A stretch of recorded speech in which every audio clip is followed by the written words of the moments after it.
This is a video review of a new tractor rack for the Matchbox tractor, king size tractor transporter, and which is K20, I believe, regular wheel. And this is the replacement rack, and it has been it's been printed by Jason Wood of Ape J Customs, or App J, however you say that, however you pronounce his name. He sells on eBay, and they sell quite a bit of things. Now, Jason says it's him and his wife does most of the digital work. So we should give both of them credit. Anyway, so this is the replacement rack. And now let me see if I can get it off of here without breaking anything or tearing up anything. I've got to release the pin and the hook. All right, as you can see, it's a reasonable facsimile for the Lesney rack. It's very close. The color is off, but if you were an extreme purist, I suppose you could paint it, and that would work out all right. But you know, it would be delicate. It would be not something that the average person would want to use to replace a rack on a near mint model, and I'll tell you why.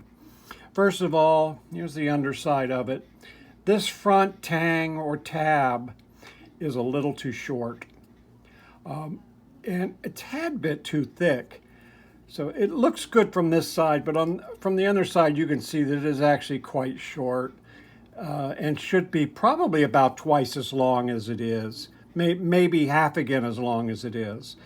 And that is important, as well as the hook that goes on the back. Now the hook hooks onto the trailer and then allows the rack to slide forward. So let me show you how it is installed.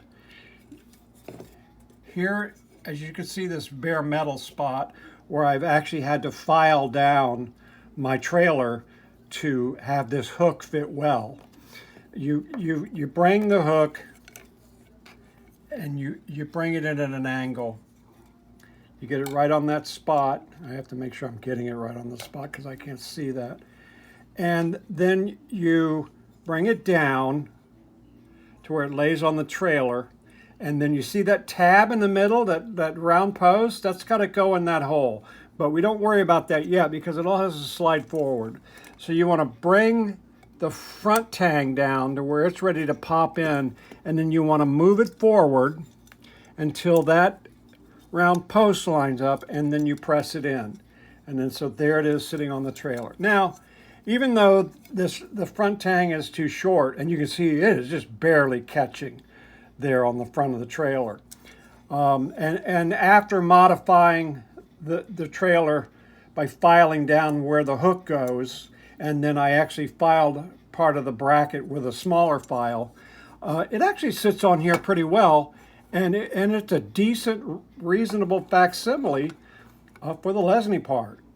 Now, the color, you know, you could probably live with that, especially if you don't have a rack at all and you've just got some tractors and you got the trailer without the rack. You know, this is a good replacement because of that. You're going to have to fiddle with things a little bit. The other thing is, I don't know whether this is good or bad. Let's fit the tractors on. Now we take the tractor, we put on the Lesney rack, you press down on the front and it locks in place. And then these tabs right here, I use a pencil, these tabs right here slide up on the footboard, the deck of the tractor, and they lock the tractor into place pretty good.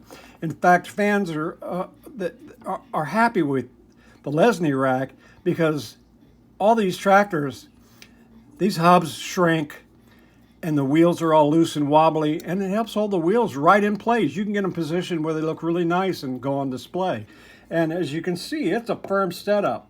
That tractor's not going anywhere once it's on there. You know, it is not coming off. Now we'll go to Jason's printed part, and as you can see, it just lays in there. All right. All right, well, there's nothing wrong with that because you're going to put the models on display. But you know, don't try to pick it up like on the Lesney rack because you're going to lose a tractor and probably some tires. Now, I actually fiddle farting around with the thing, lost a tire on one of my tractors, and it's here on the floor somewhere in my office, and I've got to dig around and find it. It was kind of a pain in the ass, but that's because, you know, see that's how loose these tires get on these hubs. And so you could position that to where it looks good. I guess I should have done this one first.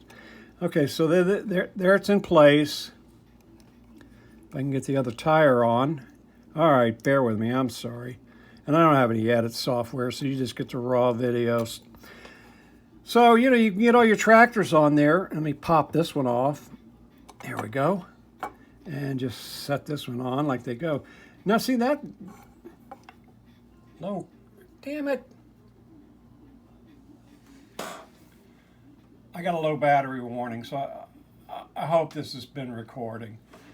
If not, I'll have to start all over again.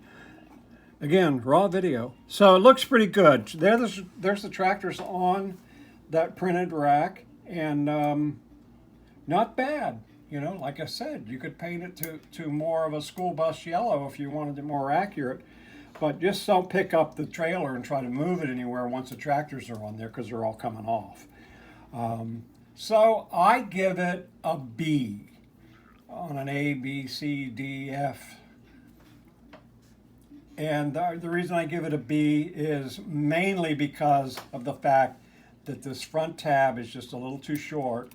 It just barely grabs, and you've got to either work down the model and or work down the hook to get it to fit on there.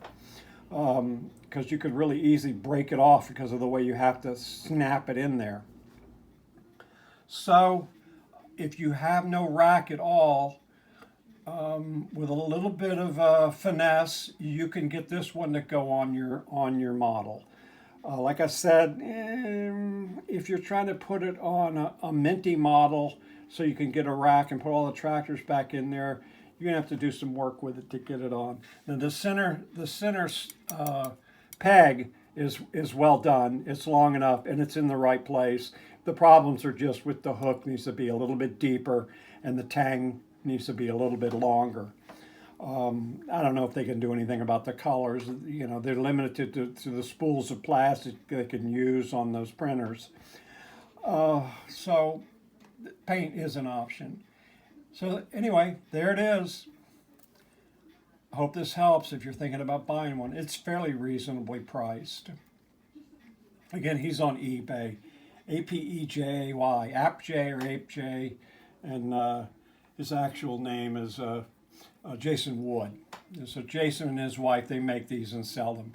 It's worth checking out. They've got a lot of other good parts too, and drivers and different things. And he's in the USA, and he will combine shipping, and you don't have to wait to get something from overseas. It has to clear customs and everything. So these printed parts they can be a very realistic option.